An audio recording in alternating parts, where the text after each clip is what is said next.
Spray paint makes it easy to add a professional finish to your 3D printed models. If your model isn't primed yet, take a look at our video and article for tips before you begin. Gently buffing the primer now will help us get a flawless surface later on. I'm using a tack cloth to take off surface dust before painting. Using short, quick sprays helps keep paint from pooling. Begin and end your spray off of the model to create the most even coverage. Rotating the direction of spray around the model helps to fill in the small details. Don't go too heavy with the paint, too much will drip. Between coats, I'll continue to lightly polish, evening out the paint.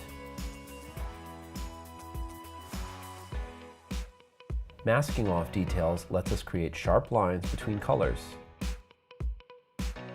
The last coat goes on the lightest, just a few sprays to let the depth of the black paint shine through.